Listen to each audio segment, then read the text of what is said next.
That is a very narrow view, looking at it from your department's perspective. I'm more interested in the broader public purse, and we've seen evidence of expenditure going on up and down the country within police forces,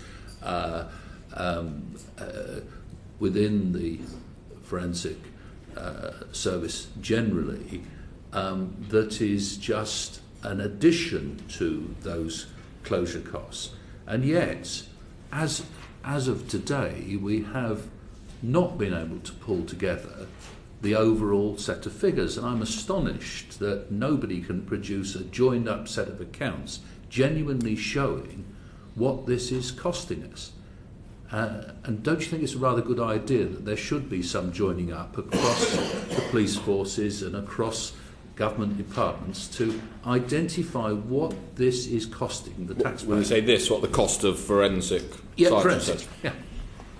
Well, the complaint I've heard is the opposite one, which is that it's difficult marketplace because the total amount of money being spent on forensics is lower than it was. And I've heard the concern expressed to me that not enough money is being spent on forensics, and now you're making the case that this is worrying because arguably too much is being spent. No, what we're saying is that nobody knows overall what is being spent where. There are police laboratories having money spent on them. When we've previously asked the National Audit Office to look at some of the figures for us, there was a very confusing set of data provided by the police forces about what they were spending. We're probing that further, and I'm astonished that nobody in government is doing that probing as well, because there is money being spent, taxpayers' money that could be spent on frontline policing that we don't even know, we can't even quantify at this stage. But isn't that symptomatic of a change in practice model? That if you go from having initially a sort of monopoly state provider of a service, then obviously it's easy to measure the cost of that service because there's a monopoly state provider. If you go to saying that individual police forces can either provide the service in-house where they feel that is appropriate, or they have the capacity to do so, which of course to an extent forces always do with less onerous scientific research, or they can, if they don't have the capacity wherewithal, contract those services from a private company, then obviously the total value of the research being done or the forensic activity being undertaken is harder to quantify than if you only have a single state supplier of the service. It never was a single state supplier, but the question I'm asking you is, don't you think it'd be a good idea for somebody in government to pull those figures together? I think it would be quite interesting, but I don't think it's essential. My personal view is that you've got 43 police forces in England and Wales who are trying to achieve efficiencies on behalf of the public that they service. Of course, we now have the police and crime commissioners who are, I would hope, keen to achieve value for money as well, whether that's on uniform procurement or staff sick leave or forensic science. What is of interest to me is that we have the right uniforms, minimum sick leave, and the highest level of forensic science, rather than lots of statistical aggregation, which in itself may be of sort of curious interest, but isn't, I think, the main measure we should necessarily be concerned with. Would you accept that the savings that might have been made are actually the devolution of costs to individual police forces, that there is an element of that? And if so, do you know how much it is? Do you know how much my own police force, that is North Wales, actually spent on forensics more than they did previously? My speculation, and it's a bit speculative because it's probably hard to completely quantify, is that savings can be made. You can. The question you're driving at have an appearance of savings through, I suppose, sort of defraying costs to subsidiary or subordinate organisations, if you want to put it in those terms. But I think it's perfectly plausible to believe that some of the savings have been achieved through greater efficiency, through better contracting of services. Some of the savings, of course, might be achieved through lower crime. We had the lowest murder rate last year in England and Wales since 1978, the lowest in London since 1970. Obviously, there's been a big evolution in the science of crime since 1970, was the year I was born. But obviously, the fewer people who are murdered, the less call there is for investigation into murders. Pardon me for cutting across what is a tangential point. Is it wise to base public policy on what is plausible or an assumption of what has happened? Shouldn't you actually know in detail what has actually happened? Well, looking at this whole issue, I think there is a sort of ideological division, which is, in a way, unbridgeable, which is whether a given government or minister thinks that the best way to achieve a service is through a high degree of centralisation and standardisation, with the service essentially being delivered in the public sector or a sort of one step removed from public sector, or whether you think that it is perfectly possible to deliver a high quality service with a marketplace and competition, and that a marketplace and competition can drive up standards and drive down costs. And I mean, I've read about whether is there a strategy for forensics? Well, does the government have a strategy for food procurement and distribution? No, not really. It's done by food retailers and supermarkets and others. But it's done extremely efficiently and cost effectively. I'd argue more efficiently and cost effectively than large amounts of the public sector. We're coming on to precisely that point just now, and I would remind you, Minister, that this committee didn't split on ideological grounds. Our report was unanimous. Pamela. Thank you, Chair. I will go on to strategy in a moment, but just to be clear, you came into the committee this morning and the first thing you mentioned was the £2 million deficit of the Forensic Science Service. You've then went on to tell us that there are no figures to show how much that the new system of testing for forensic science in this country, we just don't know how much it's costing. I'll just repeat the question that Mr Williams asked you. Do you think that this is a responsible way to produce government policy when we do not know if the new system is saving money at all compared to the last system? I mean, can I just add something here? We know that the total spend with external forensic providers that Force have been doing has gone down quite a lot. All forces have made savings. And that seems to be a result of lower prices in the forensic frameworks, less crime, and more efficient targeting of forensics in the places that really need it. And I know you heard from the CPS. So we're pretty clear that the external forces and so on are better off as a result of generally the market development, not the closure as such, but market development. Can I just be clear? The total spend on forensic science in the other half. No, what we've got better figures on is the amount that forces are spending with forensic providers. What they spend inside, as the Minister says, it's quite a rag bag of things. You've got the fingerprints bureaus. You've got the scene of crime officers, and the total figures on that we haven't got as clear a sense because different forces might classify them in different ways.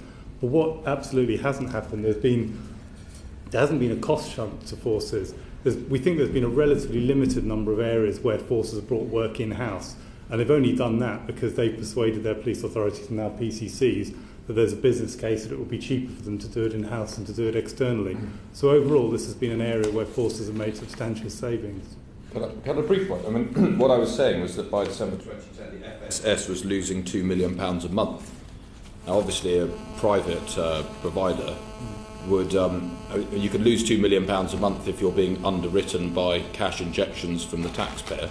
Obviously, if you're a private provider, you can't for very long carry on losing £2 million a month. So, given that private providers are continuing to function in the marketplace, they're obviously able to do that in a way that is consistent with them being successful private companies.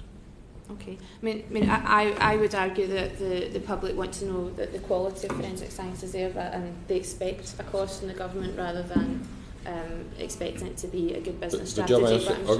I wouldn't accept that the more money you spend on a service, the higher the quality.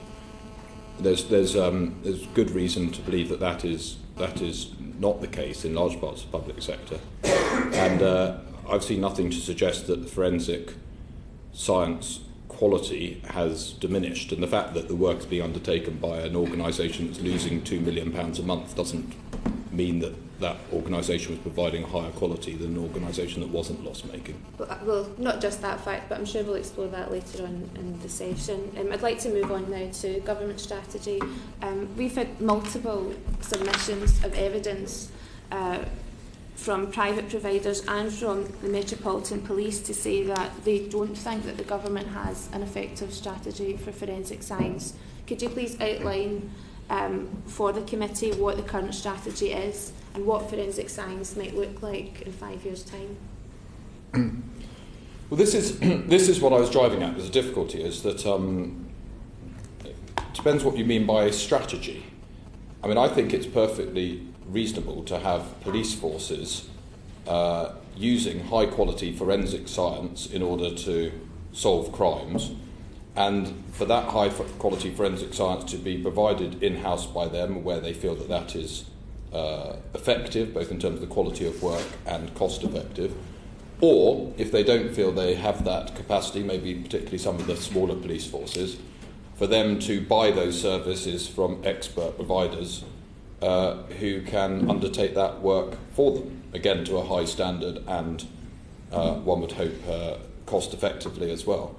And that is a perfectly reasonable basis on which forensics can be undertaken. Now, you can either call that a strategy, or you can say that the government doesn't need a strategy per se. It needs to be satisfied that crimes are being solved through forensic research where forensics crimes being solved, and that is what is happening. Well, this is the Science and Technology Committee, and we're concerned about the investment in new forensic science and new ways that we can look at this evidence. If we don't have a strategy, how can you guarantee that there is investment in new science and new research, and how are we exploiting the new technology that's available to us? But my point is that I don't, and this is what I say, so ideological point, when I drew an inexact parallel with, say, supermarket food distribution, is that there isn't as far as I'm aware, a DEFRA daily food distribution strategy. It is the market, it's in the interest of the market to provide high quality food distribution at an efficient cost. And it seems to work extremely well. In fact, it works far better, dare I say it, than it does in countries that try and do this through government from the centre, where the food distribution always seems to be extremely badly administered. So, does the government need a food distribution strategy, or is the food being distributed very well free of government? And I'd argue the latter. And the same will come to, it is in the interests of the providers to administer a high-quality service at an efficient cost. And that is true for forensics as well. I mean, why would a police force that wants to solve crimes not want high-quality forensics? You wouldn't need a government strategy to tell somebody that they would be more likely to solve a crime with high-quality forensics than low quality. But we also have a regulator, that we have sort of quality control mechanisms in place. But I see, my coming to this reasonably new, I've never really quite understood why it needs to be a sort of imposed national strategy on a system that can work perfectly well without one. Well, Minister, I have to say I really don't understand the analogy between food distribution and forensic science. For a start, there's only one customer for forensic science. There are millions of customers for food in this country, and also it's about investment for the future, and that is something that well, I personally feel, I don't know about the rest of the committee, feel that there has to be a government strategy, and certainly our evidence from the police, they also feel the same. But the point I was making, I'd said it wasn't an exact strategy, but what I'm saying is that I think you can have high quality, cost efficient service provision without it being determined by central government, run by the ministry, and there's no reason to believe that was successful, because the FSS.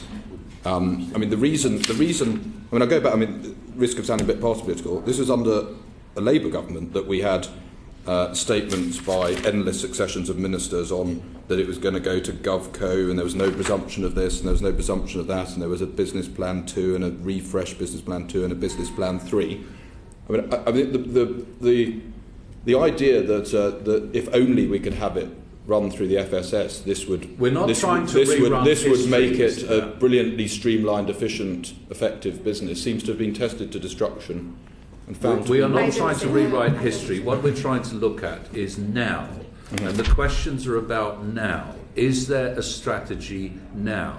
Our expert witnesses, including police force representatives, have expressed disappointment at the absence of a strategy. Don't you think there should be a strategy now? Well, as I say, it depends what you call a strategy. I think there is a strategy if you regard a strategy as police forces being able to procure, either in-house or through private providers, high-quality forensics which solve crimes. And the police forces are doing that, and crime is falling in virtually every police force in England and Wales. So, you can call that a strategy, or you can, if you like, and it's an extremely effective strategy. Minister, I would suggest that you would go and speak to representatives from the police about this afterwards, because that's certainly not the evidence that we've heard. I would suggest that they do not agree with the government on that. I'd like to ask specifically about the forensic policy group. Mr Webb, you might be able to help the committee and tell us a bit about the work of the forensic policy group and what that has achieved so far in terms of forming a strategy. Happy to. I used to chair it, I don't any longer. The Forensic Policy Group brings together the interested people within the Home Office, within the wider criminal justice system, and police representatives, so we have MOJ representatives and the CPS. And I think it's looked at where the government needs to make a contribution to forensic policy, what we should be doing. So early on in the period after the forensics, after the FSS wind down, one of the main things we were interested in is what would be early warning signs for distress among another provider. If another provider exited the market, how would we ensure continuity? Because I think we accept there would be a sort of backstop responsibility for government to step in, and so we've looked at that, and I think overall we're satisfied that the market is working smoothly, that there's adjustments going on between the market share of the providers, but they all appear to be committed to the long term. There's also quite a number of the forensic resources that used to work in the National Policing Improvement Agency have come into the Home Office, and we've been talking about with effectively our customers, if you like, from the police and the criminal justice system, about how best to deploy these. So, for example, we've got teams that run the overall frameworks for forensic procurement. We've got some scientific support. We've got teams who are helping implement the protection of freedoms. So again, we have some resources in the Home Office, and really we're trying to make sure those are used for the best in the way that's most effective for the user group. Okay, thank you. David Junet. Sharon, thank you very much. Minister, I think it's been instructive hearing you talk about the situation prior to 2010. Really, you've taken a very dim view of the way the last government were running things. I think I'm right in saying with these reviews, you feel that the whole situation was atrophied before there was a change of government. Is that right? Well, I didn't approach this with a particularly party political perspective, but it did feel like a slow motion unravelling of the government's position over many, many years, and a whole set of announcements which sought to draw a line under a deteriorating position, only for the situation to constantly be revisited when the previous line had been breached. So we did inherit in May 2010 a rather unhappy situation. So, and this huge loss of £2 million, was it £2 million a month? Yes. Yeah. Okay. But I must say, I rather share the view of my colleague on Ms. Nash here. I find this analogy or this comparison with food quite difficult to digest, if you'll forgive the pun, because the food market is massive, ranging from huge supermarkets to tiny stallholders. And this is not a massive market. And when we went to Teddington, I think it was LGC we went to see, we looked at their business, we talked to them. And the forensic service, the good thing about what's happened is that they're now able to expand overseas, and they've created a massive range of new markets, which is very much in line with what we want for GB Limited, exporting ideas to around the world, improving the condition of the people, actually. But the weakness was that the forensic side was actually cost heavy. There were a lot of fixed costs for them there.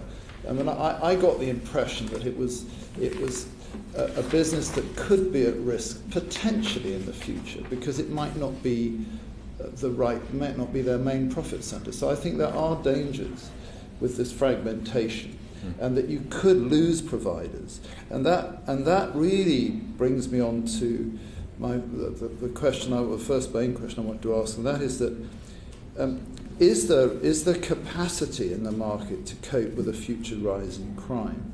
I mean, do you think you've got the flexibility there? There may have been slack in the old organisation, the FSS. It may have been run on a slightly as a monopoly. But I mean, are we not running risks now with this, that we're not able to deal with a change in the graph? Well, maybe the lesson I've learned, one of the lessons I learned this morning, is not to use inexact analogies, even if you concede they're inexact. The point I was trying to make wasn't that forensics provision was exactly the same as running a supermarket.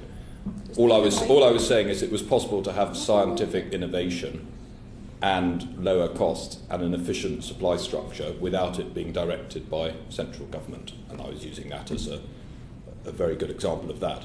But it's true within the police service. You know, there is procurement of vehicles, there's procurement of uniforms. The point I made, I don't know if you need a vehicle procurement strategy per se, or whether a less hands-on approach may have just as an effective, even more effective outcome. That was the only point I was. Forgive me for doing a sort of Today programme on you, but just sort of cutting in here. You've got you've got a number of police forces who've got pressure on their supply, and that they've been told to reduce costs. You've got the FSS that's been chopped up, and you've got 4 or 5, 6, I don't know how many providers out there. I mean, it's hardly a massive market.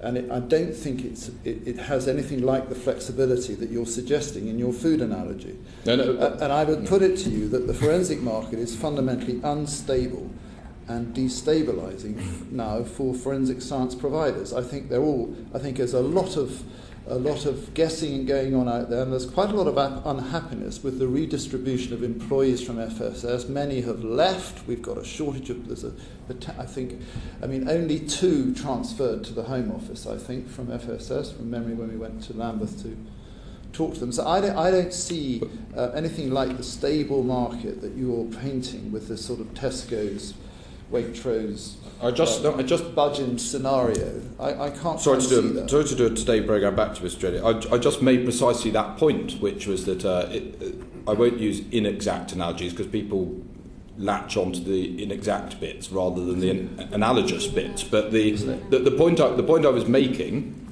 is that there are large parts of our society that function extremely effectively and efficiently without there being a central government procurement or delivery strategy for them. Now, I wasn't making otherwise an exact analogy, but I don't accept that a private market is inherently a flawed basis for service delivery, even if the services are being procured by the public sector. That was the point I was making. And more exact analogies would be services procured by police services, where they have an interest obviously in wanting to buy the highest quality product at the lowest available price.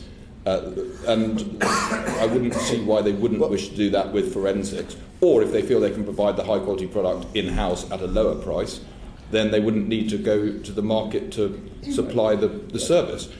In terms of capacity, Mr. Webb may wish to add to it, but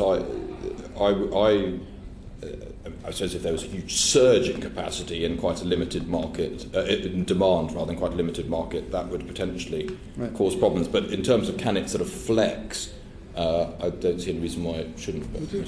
It might be helpful. I mean, I think we have to show respect to the providers of the extraordinary achievement the last few years have seen, because with the closure of the FSS, that was a provider that at the time had around 60% of the entire market. That amount of business was redistributed, which involved some quite substantial ramping up on some of the parts of private sector providers, which they handled very effectively. I don't think anyone would expect sort of changes in either direction of crime of that sort of magnitude in that sort of a short period. So one of the sad things about recent years for all of us is the number of, as you say, the number of scientists who have left the market. There are skilled people out there.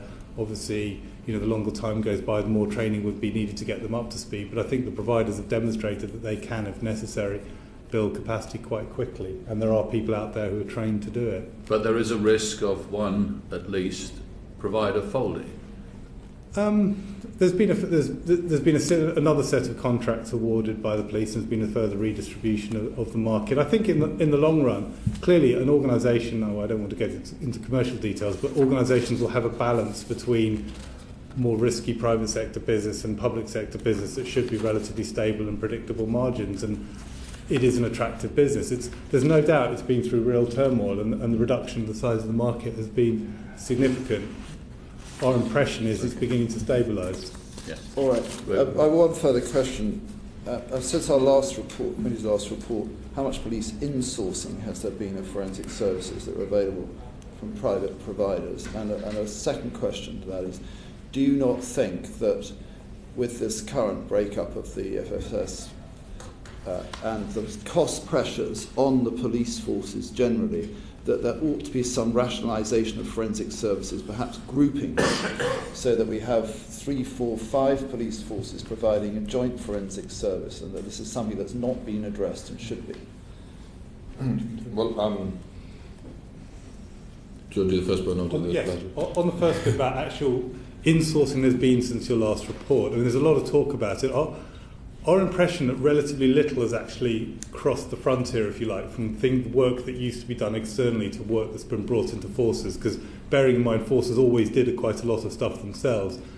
Some forces have brought in sort of internal triaging processes, which has then reduced the amount of work that's gone out, which is really part of their efficiency. And obviously as part of the restructuring, there was one block of work in the Met Police where the Met Police took the view that around 7 million of business they would do in-house. Otherwise, our impression is that the changes haven't been as dramatic as it's sometimes portrayed. And as things go forward, you would expect a lot of forces also to be looking at the work currently done in-house, and it's possible that work will move in the opposite direction. Also, the second question is, if I were a police and crime commissioner, I would be talking to certainly neighbouring forces about how we could collaborate more effectively on procurement of IT, uniforms, sharing helicopters, forensics, so that we could achieve the best value for money for the taxpayer. But it would. Some may feel that's not necessarily, particularly some of the large forces, where some of the smaller forces or ones of equal size may wish to be more collaborative. Do you think the government should give a steer on this, so there should be at least a Home Office circular going out to that effect? I mean, I know police and crime commissioners have some powers, but they're also subject to guidance. Yeah, I mean, before the election, it's such a massive area, isn't it? This is absolutely the core of this issue for you. We've got bearing down on costs locally, and it seems to me that it's sensible to have some sort of regional provision. It also protects small forces like Warwickshire, North Wales from putting up their hands saying we haven't got the money to do this. Well, there is. I mean, before the election of police crime commissioners, you saw quite a lot of collaboration between police forces. So, for example, in the East Midlands, which lends itself very well to it because the 5 forces are all of broadly comparable size. There's a regional organised crime unit. There's quite a lot of collaboration on some of the higher level crime fighting, which may be harder for an individual force of the size of Northamptonshire, for example, to achieve on its own. And government's view is, by and large, that works quite well as a sort of organic process. But where there's best practice that can be learnt and shared, then obviously that's something to be encouraged as well. But I mean, I've got quite a lot of police forces, and individual MPs quite guard to quite a fierce degree the operational integrity of their own individual police force. And so where the Home Office comes along and starts issuing central directives, what I often find is that MPs of all parties object to that. Go on, do you want to answer that question? And as part of the FSS wind down, I have negotiated with LGC and the Yorkshire and North Eastern forces, effectively a regional solution moving from Wetherby to Wakefield, and there's quite a considerable regional. So there's this sort of regional collaboration we do encourage and is happening. Thank you, Chairman. I don't think any of us object to there being a market for forensic science. I don't think that's the issue at all. But what I want to make sure that I understand, that you understand, is that this is a market that's entirely based on public money, and that its purpose is to serve the criminal justice system. What we have heard from witnesses is that there is an instability and a fragmentation of the market because there is no certainty about how large that market will be, which is leading to people telling us they might withdraw from that because they're not going to make any money from it. So while we have police forces bringing services in-house, and we don't know at what rate that will happen because we don't know what they're spending, if the market was to suddenly find there was not a large enough critical mass, what I want assurances, and I think what the committee wants assurances about, is that the government would know what to do about that. We have been world leaders in forensic science, and at the moment we're just sort of throwing it to a market, which I have no objection to when the market is large, but this is an entirely public money-based market and very, very, very small and shrinking, and we all want reassurance, I think, that that is understood and that there is a strategy that backs that up, to back up the criminal justice system. I think the answer is, in extremis, it would be hard to envisage any government allowing forensics to collapse and no forensic science to be available to law enforcement agencies. But we have no reason to believe that the existing arrangements will bring about that outcome. Now, of course, it's quite difficult to predict the future size of a market because that a whole number of factors come into play, including levels of crime. And of course, this the market rather unhappily would benefit from increasing crime, and we've got the lowest levels of crime since the Survey for England and Wales began in 1981, so that is sort of shrinking, if you like, the market a bit. Efficiencies mean that the financial size of the market may shrink, but if the service is provided more efficiently, then it would be hard to object to that as well. And of course, scientific, we can't, there may be that there are scientific developments which make the market grow in terms of the value of what can be provided to the police in 5 or 10 years' time, or maybe that scientific research leads to greater efficiencies, which means that a lot of work which is more laboriously done now may be able to be done more quickly in 10 years' time, and that may mean that the cost of the service can be provided at a lower cost. All of that is quite hard to predict, but I think having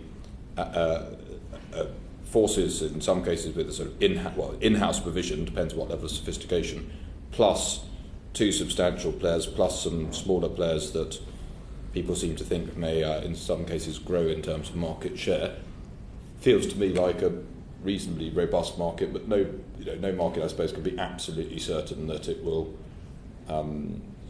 exist in certainly its existing form into the distant future. Okay.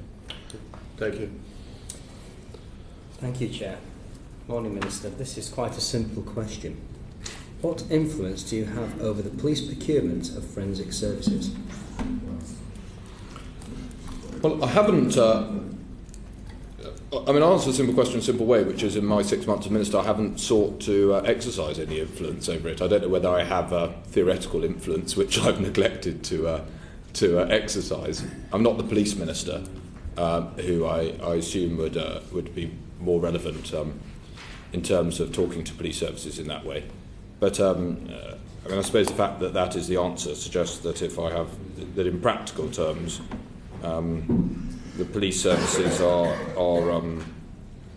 able to make the decisions about procurement. But as Mr. Webb just said, we have insights, we have expertise, we have ability to suggest, for example, collaborative models to them. But that is different from instructing. And the Home Office has a commercial team that runs the National Forensic Framework procurement, but that is on behalf of police forces, and is, the duty there is to come up with the best result for forces. It isn't forensics isn't an area where we've mandated particular, because actually people have very different operating models, business model. Police forces have different ways of doing it, and there hasn't necessarily been an appetite for a single uniform way of delivering forensic services. If you look at the way the Met does it, the way other forces do it, the way the North East do it, they're all slightly different. Do you agree that the current procurement framework is more restrictive for private forensic site providers than its predecessor? I better. There are differences of opinions about that, and there are different, and as I say, different parts of the country. Some adopt it, some don't, because they have different approaches to that. I think it's really something that the private providers need to talk to forces about what kind of provision they can do that best meets the business need. Well, perhaps you can reflect on that, because we heard some very good evidence about practice, for example, from Wakefield, but many scientists we've spoken to have expressed extreme concern that the lack of a holistic approach to casework is undermining the quality of justice that is delivered in those cases. I mean, conversely, there's a view that the combination of the market and these quite specified frameworks have led to both reduced prices and considerably reduced turnaround times over years. That really puts us in a quite enviable position. We will be looking at that over time. We hope you will be. Yeah. Sarah. Thank you very much.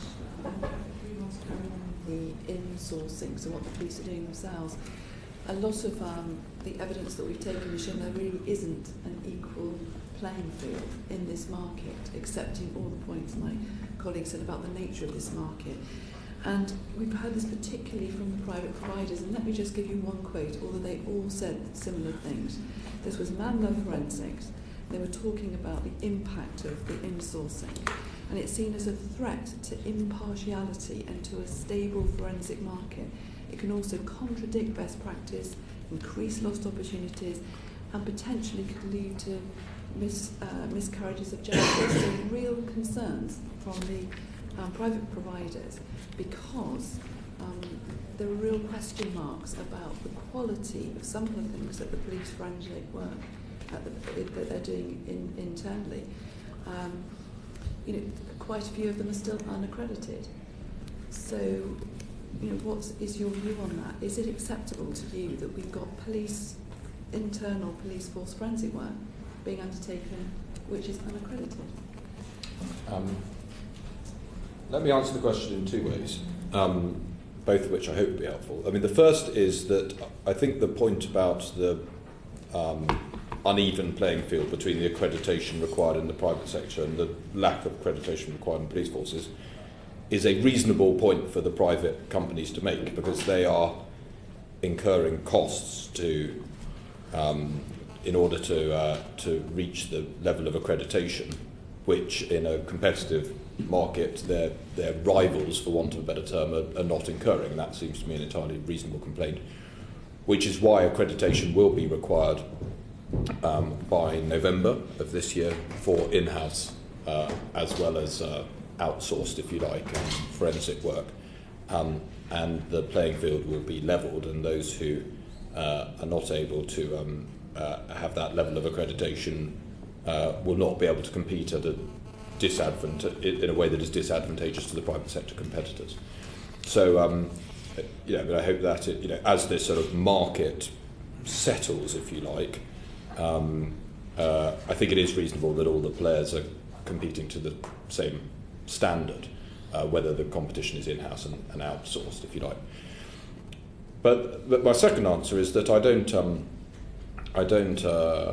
find myself having argued rather robustly, Mr. Miller, for the virtues of private sector competition. I don't have any objection to police forces deciding to do work in-house if they feel that the work done in-house can be done to a higher standard and more cost efficiently than the private suppliers can do it for them. And so I'm not so ideologically wedded to it being done in the private sector that I think that they should be compelled to outsource the work when they feel they could do it better in-house. If you like, the in-house option, like lots of businesses would find themselves in this position, the in-house option is one of the options in competition with with the various outsourced options. And my understanding of the police forces, apart with the Met in Lambeth being a sort of separate category, is you end up with a mix. It depends. Different people. When I ask what is the definition of forensics, different people seem to provide slightly different.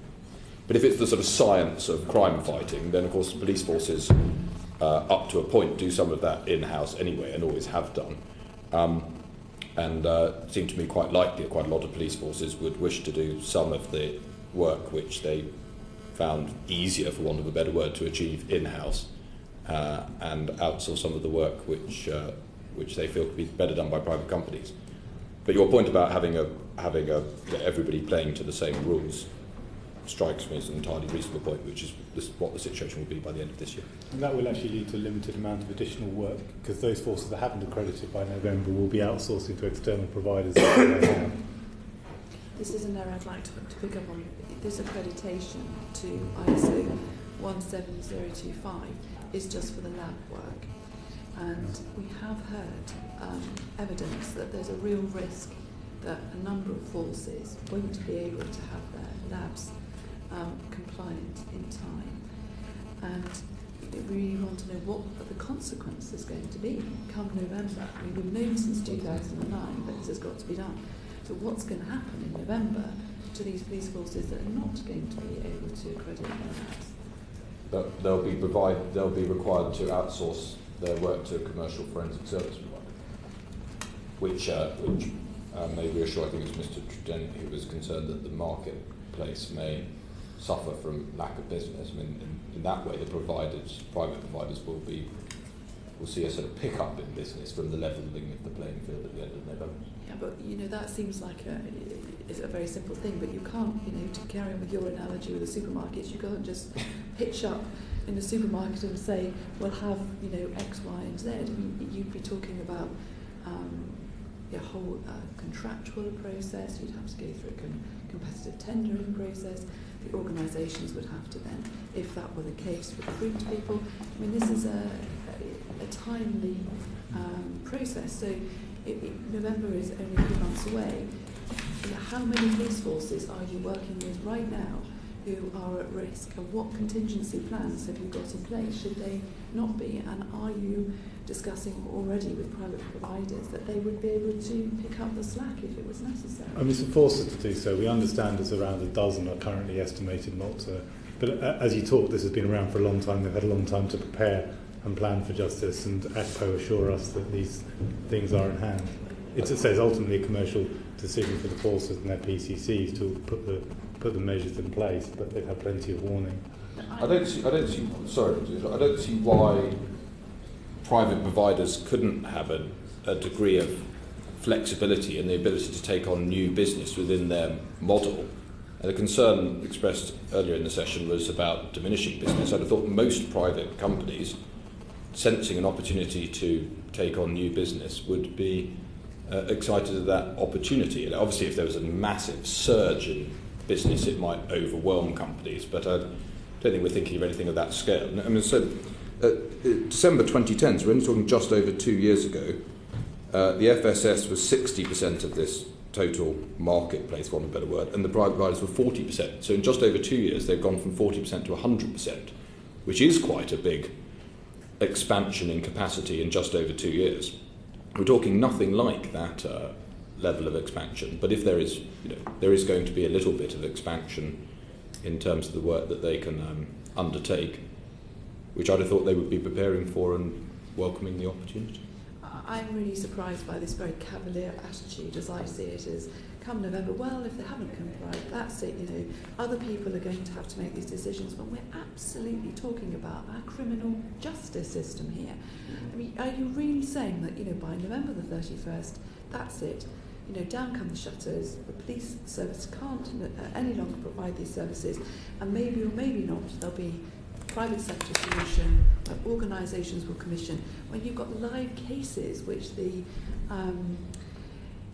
police forces will be working with, trying to prosecute crime. I mean, surely there must be some sort of contingency plan as to, it's not going to be the shutters coming down on November the 31st, that there's some planned approach to this, because we are dealing with the criminal justice system here. People's evidence, people's future, prison or otherwise, is on the line.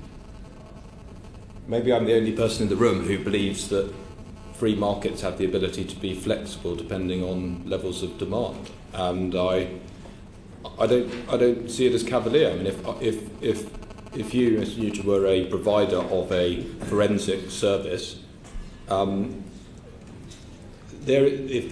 you're presumably looking for contracts.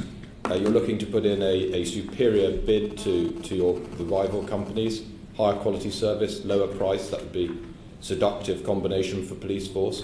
Some of these police forces are not able to be accredited. After all, the private business companies themselves are saying that it's an unfair playing field, that the police forces are not having to have that level of accreditation, and they have to. So they are agitating for this change, which you appeared to welcome a few minutes ago as being a good levelling of the playing field. The playing field is being levelled. Obviously, if the contours of the playing field are changing, that may change the calculus about the size of the market for the private companies, but it's changing it in their favour. They're agitating for it, presumably because it is changing it in their favour. I mean, I'd turn the question on its head. Why would a private company not wish to seek to try and win new business if the opportunity presents itself? If I were a private company, I wouldn't see this as something to be fearful of or wish to avoid. I think Minister, I'd invite you at this point to actually read some of the press coverage and that stemmed from our last report, because I need to emphasise this. I think it's wrong for you to spin it that this committee has opposed any privatisation. That has not been the case. What we're interested in is what the impact of change is on the criminal justice system. We've elucidated evidence from a wide range of sources that cause us concern, and we're trying to find out what the government is doing about it. But Mr. Miller, as Bayard said, the government inherited a situation which was completely unsustainable, and I think that's been recognised by the committee, and it seems extraordinary to me that the previous government didn't act more decisively at an earlier point, rather than coming up with more and more ways of trying to sort of stem the flow that were clearly not working. And so if you've got to Strategic Business Plan 2 refresh, followed by Strategic Business Plan 3, you've got to start worrying whether you're being as strategic as the name of your plan suggests. You're back over history. There has been radical change. And some of that market most of it is established and functioning well, and some of the last sort of pieces are slotting into place. And the reasonable concerns have been made about the lack of a level playing field are being addressed this year.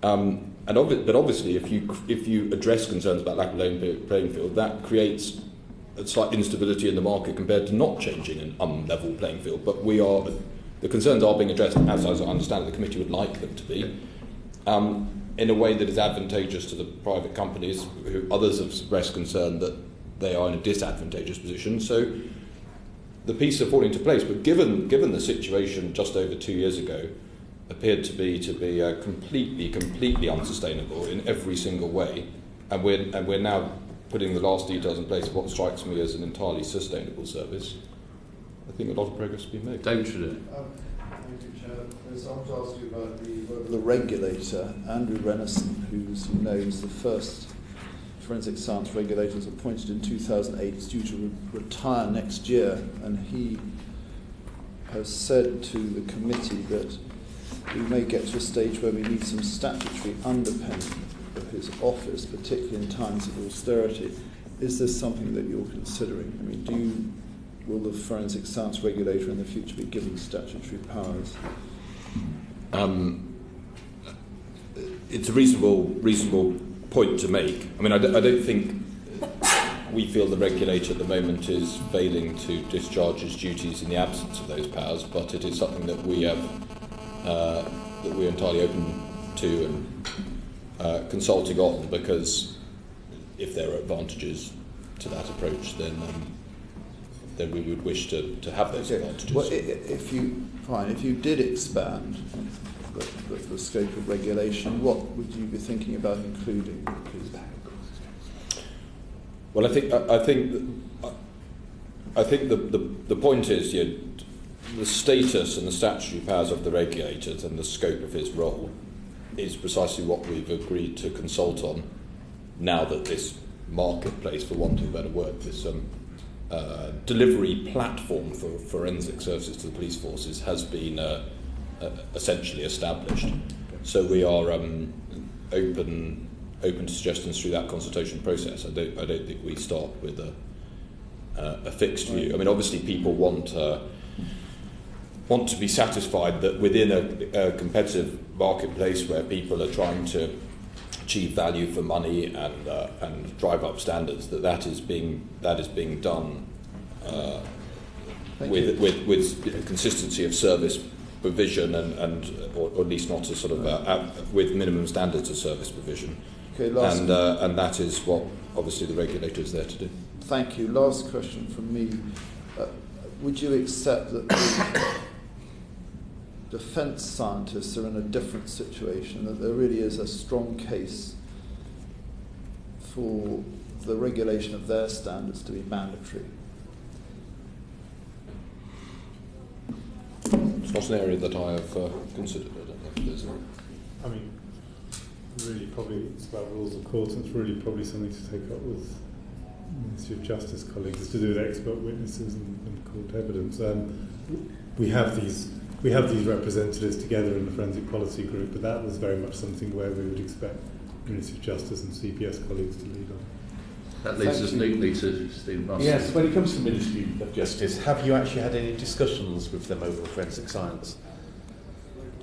Yes, absolutely. I mean, they were both, all the CJS agencies were consulted and closely involved in the wind down process and the transition, and they continue to be represented on, for example, the Forensic Policy Group. Okay. Are you aware of the Law Commission's 2011 report, which looked into the admissibility test? We've heard evidence from the forensic science regulator who says that sadly that report now gathers dust and we're back to the same discussions that we had in 2005. Would you agree with that statement? I mean, I understand Ministry of Justice are looking to publish their response soon, and it's not really something we can comment on. It's very much their responsibility. Is that a real soon or a ministerial soon?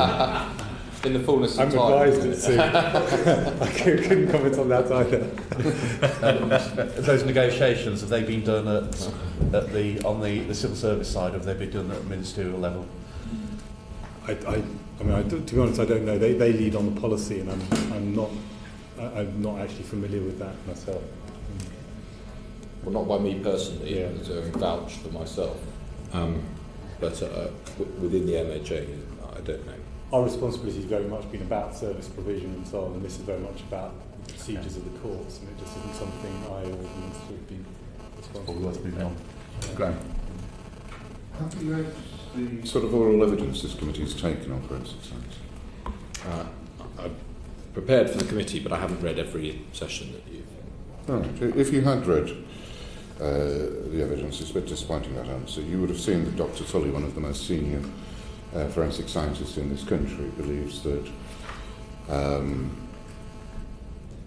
some murderers and rapists will get off because of the changes that have taken place in the forensic science service. Do you not think it's a minister's responsibility to look at that and to look at the structure and strategy in forensic science and decide what to do about it? Well, I do. I think the minister has a responsibility for. I'm the Minister for Crime Prevention, and I'm not claiming sole credit for this, but crime is at its lowest level since the survey for England and Wales began in 1981. And so, Minister for Forensic Science. Well, the point, given you're trying to accuse me of being indifferent to the fate of people who've been murdered and others, and I said no such thing. What I want to know is whether we've got the most effective and efficient criminal justice system we can have in this country. And that... Yes, consistent with affordability. Right, yes, and I want to know what the Minister responsible for forensic science, what his response is to a senior forensic scientist who comes to this committee and tells us, in her opinion, that we're not doing that. And I want to know what your response to that is. I'm not interested in an ideological argument between markets and public sector. I want the best criminal justice system. Well, and I think, well, I mean, there is a. You say you're not interested. Can I respectfully say that I think that, given that the tone has changed so markedly, can I respectfully say that I think the situation that this government inherited in May 2010 was a complete disgrace, really. Well, the endless prevarication and indecision over an organisation that was losing a lot of money. Could you answer Mr. Stringer's question about Dr. Tully's evidence, please? I think that changes needed to be made, and Forensic Science Service need to be put on a financially sustainable footing, and that it is entirely consistent with good criminal justice in this country for there to be a marketplace of different forensic science providers to police forces.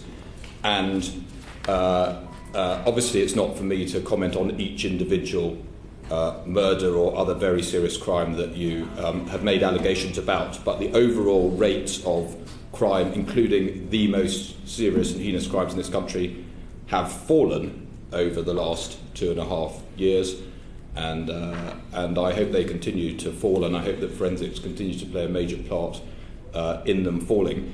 And we are having at the same time to realise that we have a incredibly difficult and serious budget situation in this country, and having parts of the public sector just hemorrhaging money left, right and centre is just not sustainable. So we've got this on a stable footing. It is not losing money for the public sector anymore. It is providing high quality work to the satisfaction of CPS and the police, and rates of very serious crime are down, which may or may not be attributable to changes in forensics. So you don't accept Dr. Tully's evidence?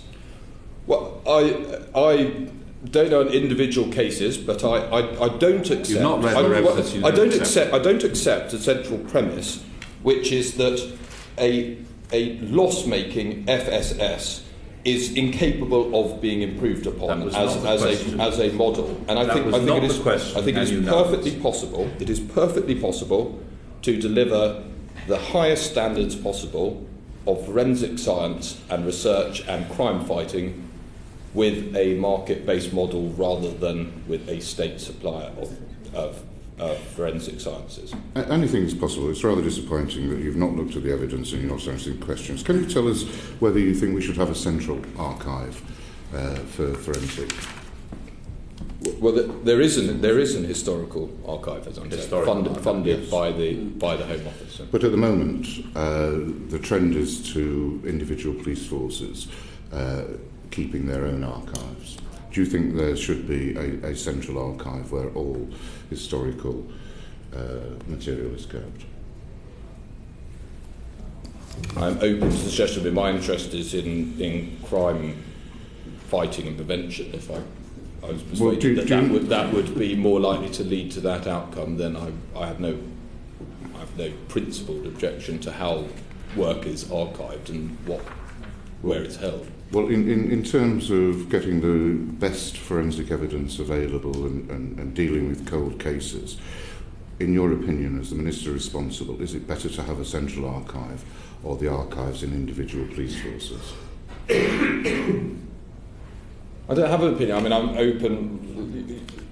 I don't know if Mr. Robin. We haven't seen any business case why it would be particularly bad. It would be a hugely complex and expensive operation. To do what? Well, to pull all the archives from all the forces together to create a single national one. And what we've done in the archive, and I'm chairman of Forensic Archive Limited, which is a sort of the legacy company that runs the FSS one. It's been cleaned up, it's been better catalogued, it's going to be a much better service than looking at the FSS legacy evidence. We would consider cases that the police or anybody else want to put forward, but nobody in the police force, so far as I'm aware, has actually been promoting this, and we certainly haven't seen. You've not read ACPO's evidence to us, then? Sorry, I haven't. I haven't done this to me. How? Thank you. Can I ask you about research and developments? There's a certain amount of fundamental research which academics are interested in, and which research councils are interested in, and they all fund it. And then there's the sort of commercial research which then leads to new devices, new systems, which the commercial organisations are interested in. But there's some stuff in the middle, which is a collection of large sets of data which aren't really attractive to the research councils, and certainly aren't attractive to private organisations. And there's some concern that that sort of data in the middle is not going to be accessible because people aren't going to be doing it. They won't be driven to do any research in it. So who should fund forensic science research that falls between that sort of pure academic stuff and the pure commercial stuff? And there's quite a large amount of useful research that can be done there. Who should be funding that? I would say, I mean, I haven't. You may disagree, but I haven't. I don't see any inherent reason why a company wouldn't wish to fund research. In fact, there are lots of cutting-edge research in lots of different fields has taken place within private companies who are looking to provide a higher quality service. So I take your point, there might be some sort of forms of sort of pure science which is of sort of interest within universities and has no commercial application at all.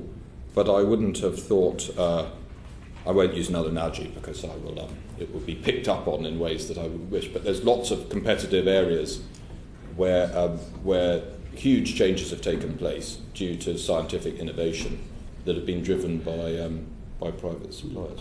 Can I just give you an example? This is from Dr. Tully, Principal of Forensic Services. Says that this sort of research takes the form of takes it from fundamental research and provides, for example, the data to support interpretation of forensic evidence. That is, it's not of commercial interest as such, and it's certainly not of interest to research councils because it's not fundamental enough. So, you know, there is a gap, and it's not being filled, or potentially won't be filled by the markets, which is why I'm asking you, as the Minister responsible, who should be funding that. It is important, but it isn't of particular interest to the players that are currently identified. Well, I mean,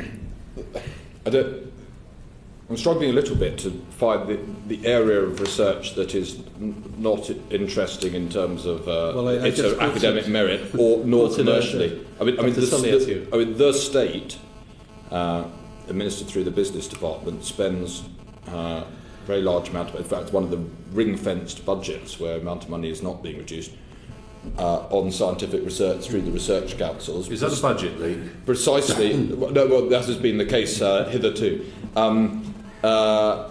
Precisely because there is a recognition by this government and previous governments that there may be valuable scientific research that the marketplace may not necessarily conduct. So a large amount of public money is spent on scientific research, and that is administered through the research councils. And then obviously a very large, even more money, I imagine, is spent by private companies on research and development.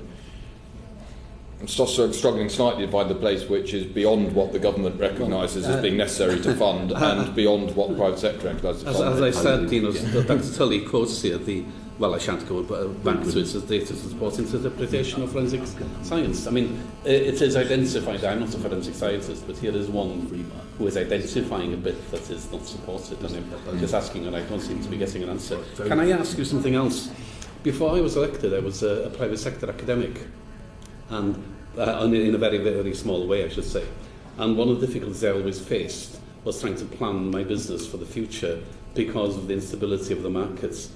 Now, we've seen the forensics markets go down from, I think, 190 million to 80 million, and possibly if in-house services are then have to be accredited and fail to do so, then it will shoot up again, or might just creep up a little bit. I mean, there's quite a bit of instability there, I think, in the short to medium term. So, in that sort of situation, isn't it likely that private sector providers will find it difficult to plan their own research and developments? So my question really is, what should the government do to ensure that private providers feel confident enough in this situation to invest in R&D? Well, there certainly has been a very big period of great turbulence, but I hope, I mean, my contention is that has been brought about by years and years and years of decisions being put off that should, when the nettle should have been grasped at the time. Yeah, but and it's built up and built up and built up to a head where the degree of turbulence would be greater than if the issues had been addressed by ministers 6, 7, 8 years ago. I wish they had, but they ducked it. So now we're having to address it, and the situation has become more acute. That inevitably leads to a greater period of turbulence than if it had been addressed when the problems became apparent. But I hope and believe now, after 2 years of remedial correction, that we are largely, with some pieces to be in place, in a more stabilised environment where the expectations of private sector suppliers can be more predictable, in so much as anything in life is ever entirely predictable, than was the case a few years ago. I mean, but nothing's ever completely. I mean, a few years ago, there was a lot of people saying crime was going to rise because of the state of the economy. All of the research, independent government, has shown that crime has fallen markedly in the last 2 years. That would have been, that is a difficult, but there are predecessors of mine in the Home Office who said that there will definitely be a rise in unemployment and correspondingly crime, and brace yourself for it. And if the private companies had listened to the ministers then, they would have made inaccurate calculations. So nothing is completely certain, but we are in a much greater position of certainty than we've been for a long time. But it is continuing. It'll continue until November, and who knows what may come to pass subsequently. Research and development is sometimes a sprint, but more often it's a marathon, and you're not going to start in a race unless you know what the course is going to be like. It's worth pointing out, research and development, it's a very international market. It isn't only you aren't only going to do it for the UK. So we'll buy it abroad, shall we? Wales market. Shall we buy it abroad?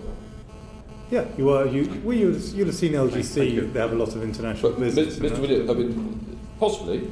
Yeah. I wouldn't rule it out. I mean, if somebody finds a cure for cancer and they're a foreigner, I'm not going to say no to the cure just because it was invented by a foreigner. I mean, we live in a international marketplace. We shouldn't be insular about it, but there is lots of research and development going on, and I think that there is a much greater degree of certainty within this space, if you like, the United Kingdom, than was the case 2.5 years ago. But I can't give you absolute guarantees about how scientific research will evolve in the next. And I think what I really meant was providers in England and Wales can invest in this country in the knowledge that there's a market for export internationally, because they're probably more advanced. So we're more advanced in developing a market here than elsewhere. 3 more very quick questions. Pamela and Steve. Thank you, Chair. Minister, there's members of this committee from 4 different parties, and we've had experts at the committee from crime prevention, forensics and forensic science, and all of us have serious concerns about implications for criminal justice that are resulting from the changes in forensic science provision that you're overseeing. And I still haven't heard an answer to my colleague Mr Stringer's question. can you guarantee that no one is going to get away with murder because of the changes that you're overseeing in forensic science provision? I only counted 3 parties, but I'll let that pass. One of your colleagues is not here this morning, but he is a member of the committee. Okay, very good. Well, I don't think any politician from any party can stand up and say that they can never guarantee that anything that they do could, in any circumstances, have any impact on one of the 62 million people who live in the United Kingdom. And I think no police officer could ever say that any changes that they make to anything in their police force might not have an adverse impact on somebody in their force. So all I can say is that what I said before to the charge essentially that I and the government has a sort of cavalier or indifferent approach to murders being solved, which is the essence of the charge, is that I reject that charge. If we'd inherited in 2010 a very successful, smoothly operating, non-loss making arrangement for forensics, I think there would be quite an interesting conversation to be had about whether it was wise to change it. Had you read our report, we might have had more interesting conversations. Given we inherited one which, as far as I can work out, was ministers had completely ducked their responsibilities for years. I don't know if you've had them. I haven't read to apologise to you, and it was losing £2 million a month. We are having to make changes. All I can say is that the CPS and the police forces are satisfied, as far as we are aware, with the quality of the work. And although I'm not saying it's an exact measure, given that you chose to frame it in these terms, murder rate is lower now than it was when these changes were introduced. Stephen Metcalfe. Thank you, Chairman. I just want to return to this issue of market. I mean, I don't think anyone is actually arguing specifically about the history of what the FSS was like. But we have to look forward now about how we create a stable market going forward. I mean, I'm a free marketeer. I'm not going to take any lectures on that. But this is a market unlike any other. And there isn't a level playing field, however we might frame that, because one of the biggest players in it, i.e. the police force, do not suffer the same commercial threats and limitations that the other players in the market are exposed to. And it's how do we balance that to make sure that the market stabilises in the future. And I don't necessarily want you to answer that now, but I do think it's something that needs to be thought about so that there is a future for forensic science in this country. I know you're saying that we think it will be all right because there's a market and players should come and go in a market, but they live or die by their commercial success. That isn't true of one of the major players in this particular market who can distort the commercial realities. And I think you make an entirely fair point. Well, I don't think police forces should be stopped from finding in-house solutions. So we don't necessarily disagree on the outcome. But I accept. I believe in free markets. But I accept that you can have market failure, and I accept that you can have too much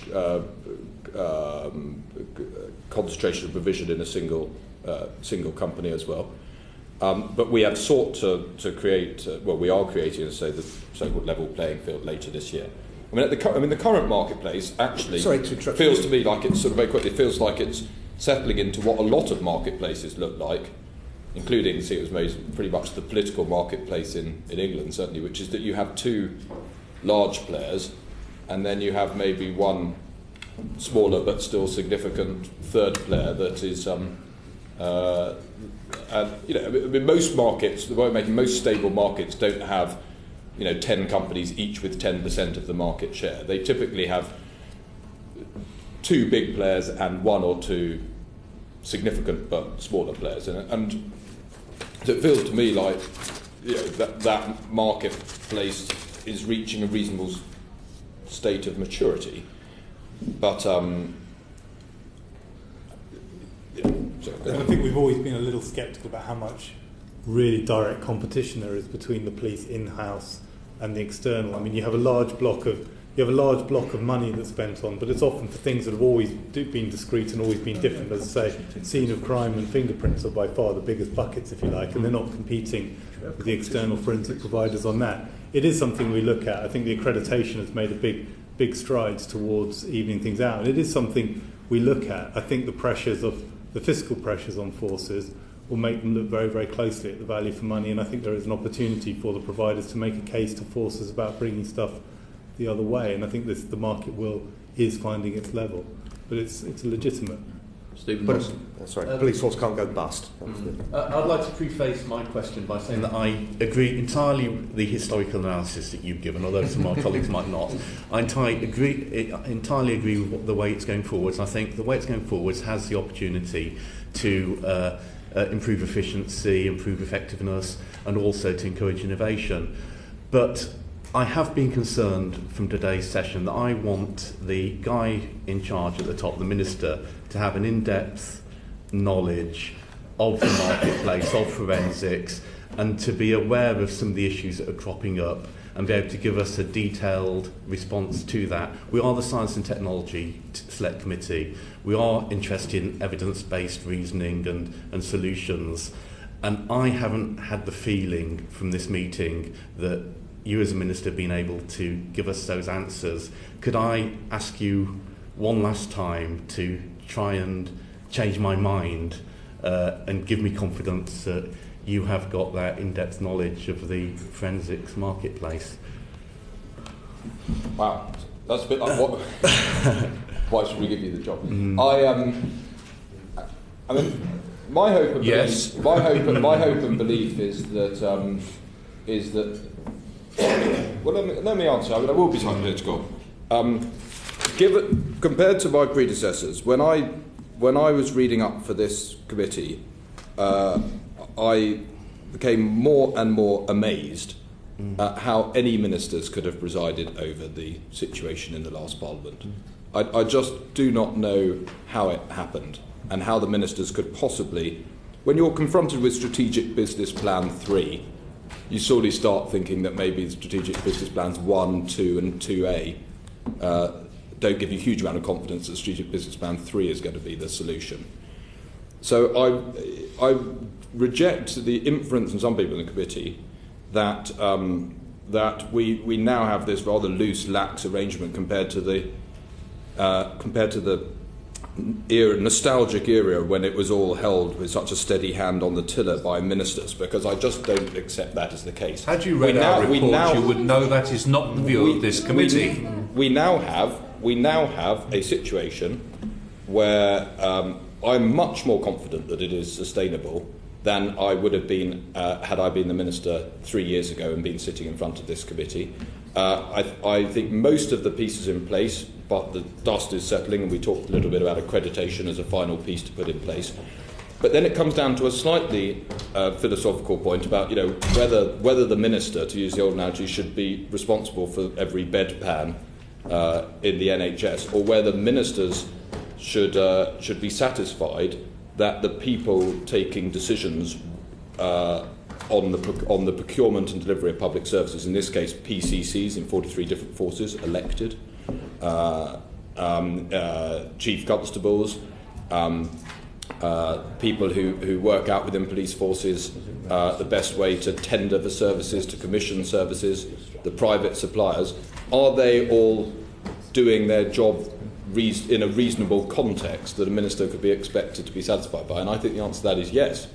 But can I sit in front of you and say that in all 43 forces I am directing them on precisely whether their procurement conforms with what I, the minister, would wish it to? I don't regard that as my job. So it comes a point of, what do you regard the minister's job as? Is it to micromanage huge areas of the public sector, rather? Or is it to be satisfied that there are systems in place where they can run their affairs to the public good? And I think it's the latter, and I think that we are in a far, far happier position now. Not, I have to confess, due to me, because nearly all of this work was done before I became a minister, but a far happier position now than we were 3 years ago, when I think the position was completely unsustainable. I think we've covered a very wide amount of ground. Let's finish by quoting the words of the regulator, Andrew Renison, who said to us in his evidence that you've not read, at the moment I struggle to know what the government strategy is. And I think, judging by the questions that have been posed, that is the problem we face. We understand the history, our report dealt with the history. What we don't understand is what the future looks like.